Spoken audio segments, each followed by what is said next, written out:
If you want to grab our men's lifestyle supplement and male advantage ebook, all links are in the bio.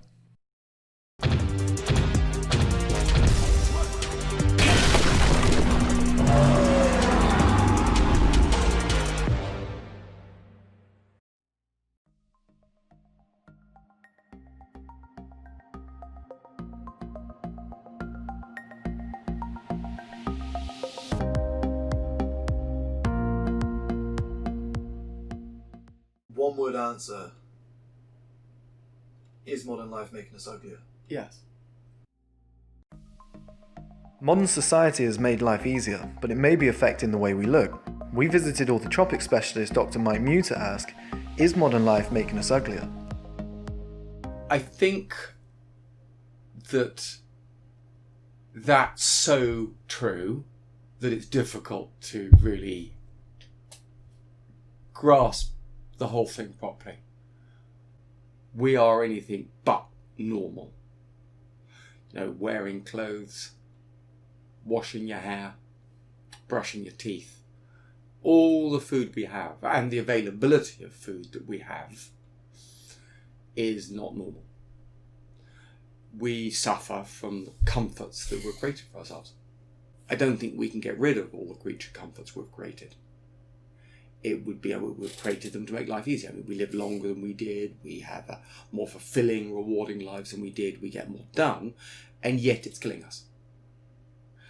It's my personal opinion, but I think that this effect on our facial form, which I refer to as craniofacial dystrophy, so the modern life is making our facial structure look less attractive. I think about 20% of the population are affected most significantly by craniofacial dystrophy. They're most downswung. So they're going to look less good. They're going to live less long, and they're going to be less intelligent. What you hear now, what I'm saying, which sounds so strange, it sounds so alien to how we're thinking. It's a shock. What I've just said here it's highly controversial, but I believe it's true. And these ideas, I believe, are going to permeate through the whole of society within the next 1 to 2 generations. It interests me that most people really want to believe that the way their facial form has grown is genetic. And yet we do look similar to our parents. There's no denying that. And when I try and suggest that there is a significant environmental influence, people just don't want to buy it. So it goes beyond, it goes to the level of belief. People want to believe that. And I think one of the things behind this is if your face hasn't grown perfectly, not only do you not have perfect facial form, but it's your own fault. I think the 2 most significant environmental factors underlying the growth of the facial form would be the muscle effect. And careful, I'm not saying strength, I'm not saying absolute usage. It's an effect. So it's an undefinable thing that I haven't really been able to dissect down into yet. So I'll just call it muscle effect. And the other one is the mandibulolingual posture. So where you leave the mandible and the tongue, where this complex tends to rest. These are the 2 most important factors. So, put simply, if you've got great muscle tone, and you can see I've got good muscle tone, you can see it, and you know people with square faces like mine have good muscle tone. People know that already. So, if you've got good muscle tone from usage, so that you have good muscle effect, you tend to have a squarer face. I mean, that's pretty well covered in research anyway. It's not absolute new news to people. The other one is the posture of the mandibulolingual posture. So if you hang your mouth open and your tongue is low, that has an effect on facial form. The face just drops. So that if you have both of those, so you have your weak muscles from this weak modern food that's so calorie rich, you don't need to do any effort to gain your calories, easy calories. Then also you hang your mouth open. If you do both of those, your face lengthens. And as your face lengthens, it becomes narrower, it becomes shallower. At the cross-sectional area here, there's less cross-sectional area, it reduces, leaving you with less space for the tongue, less space for your airway, and less space for the teeth. And of course, this area where you've got your tongue and your airway is what I call the vital space. This is reduced. And, well, what's the most important thing in your life after your next breath? I think that's pretty high on the list. And as soon as your airway becomes affected, you then respond. The two things that seem to be affecting us the most is the change in the diet, the consistency of the diet, the easy calories. The other thing that seems to be changing is the people getting allergies. You get a blocked nose, you can't breathe through your nose. What are you going to do next? Well, you can either pack up and die, or you can drop your tongue, open your mouth, separate your lips, and breathe orally. And that will then determine the influences on facial development. And what worries me is many young people in a modern environment have multiple prolonged events in the first year of their life where they can't breathe out of their nose. So these people have yet to learn to walk. And they are learning a habitual mouth open posture. The next most important factor after muscle effect and mandibulolingual posture is some problem is going on in the interruption between the natural progression of swallowing conversion. So normally we go from a suckle to a swallow. We make this transition from a suckle to a swallow, and something seems to be getting in the way of this. One of the likely suspects is breastfeeding, or lack of. The other likely suspect would be the weaning.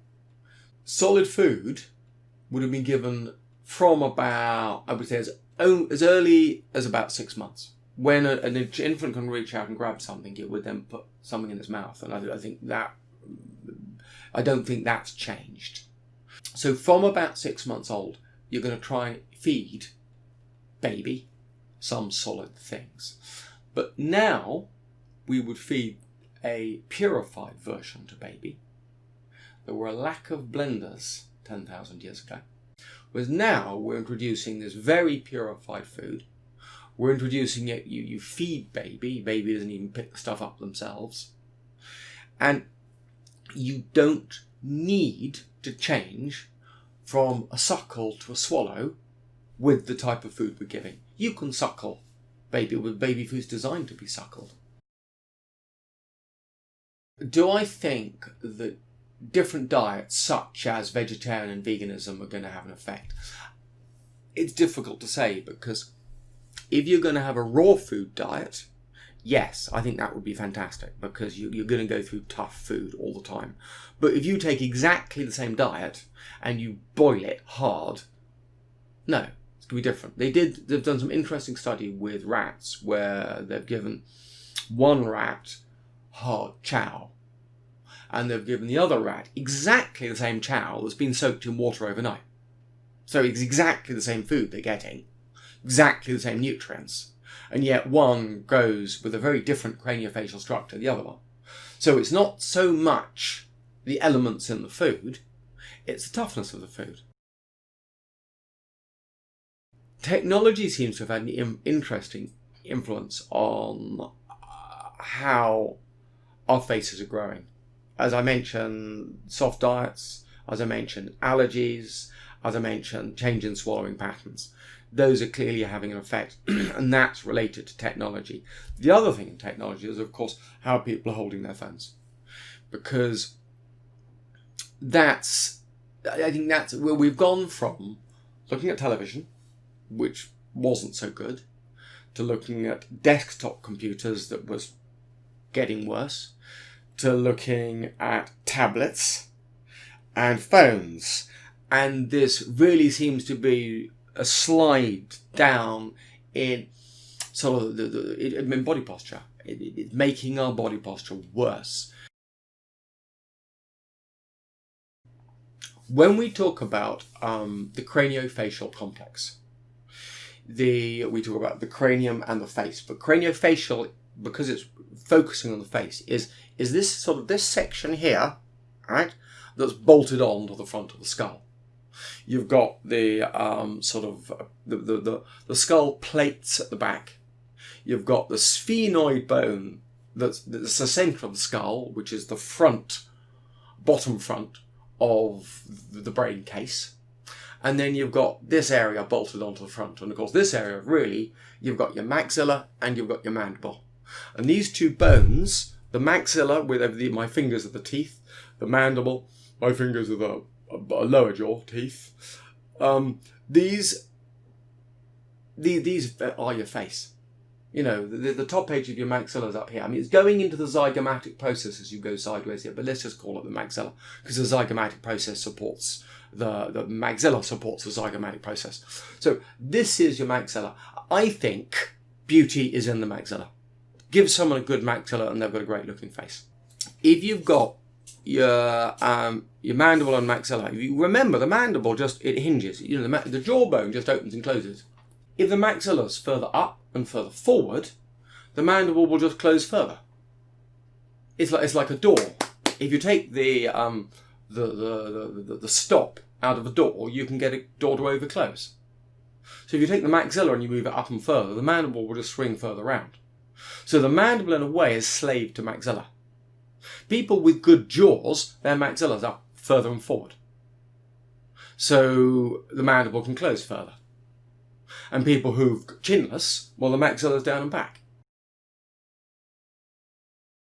How to gain hollow cheeks. This is something everyone really wants, and they want to understand this.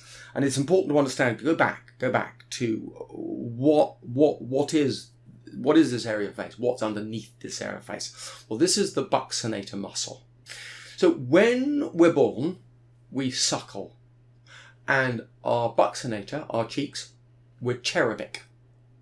And that's from big buccinators. So I remember my sister's second, the biggest muscle in that child, the most active muscle, was his buccinators. That's all he really needed to do. You know, you often talk about babies being a eating, crying, pooing machine. And that part of the eating was his buccinator muscles. That's what he needed to eat. And the idea is we go from an infantile suckle to an adult swallow. And we need to make that transition. But now we give kids food that they can suckle. You know, they're weaned onto food that you can suckle. So why need to change? So most people I see, I reckon it's about 85% of the population, are still doing a modified infantile swallow into their adult age. And of course, if you use a muscle, it gets bigger. I think what we forget is the importance of not using a muscle. Letting a muscle get smaller by not use. When I was a kid, we put legs in plasters for a proper length of time. If you broke a leg, your leg was in plaster, I don't know, about 12 weeks. And you would have the plaster taken off, and what would you see? You know, you would see this guy who had one dwindly little leg. So if you don't use your leg, all of the muscles waste away. The whole thing wastes away, and relatively quickly. So what are the three worst things in society that are affecting us? Which is an interesting question. It's not been posed to me before. I think probably one of the things is the food we eat. You know, it's just so soft. It's so calorie rich, and it's mechanically insufficient to generate effort. You need to eat tougher food. So I think it's got too many calories. It's got too little masticatory effort. The next one, I think, is just, it seems almost the ergonomics of modern lifestyle. It means, you know, we're sitting all the time. Computers are often too low. We're using handheld devices or tablets. And there seems no need or stimulus to have good body posture, good drive to having good body posture. And I think that it's the whole. We used to have an ethos. It used to be normal for teachers to tell you to sit up straight. Where teachers don't do that, it would almost seem inappropriate for teachers to do that now. And the third factor, I guess it must be something to do with, breathing out your mouth, having an open mouth posture, not really trying to, that inner core of you trying to work on your body posture, the slouching. How bad will craniofacial dystrophy get before we start waking up to this problem? I'm hoping we're at the low point now. I'm hoping, these glaring problems. I mean, there's sleep apnea, ADHD, ENT problems, bad body posture, scoliosis, kids having surgery, kids relapsing after surgery. I think one of my biggest worries is retention. We're now recommending permanent retention across the board. Well, this means you're permanently holding the teeth out of their balance zone. Well, you can do that with a retainer, but you can't hold the bone and the supporting tissues permanently out of their balance zone. I mean, we're storing up just a big problem. I'm going to leave this bit in if you can hear me. But one word answer: is modern life making us uglier? Yes. If you want to grab our men's lifestyle supplement and Male Advantage ebook, all links are in the bio.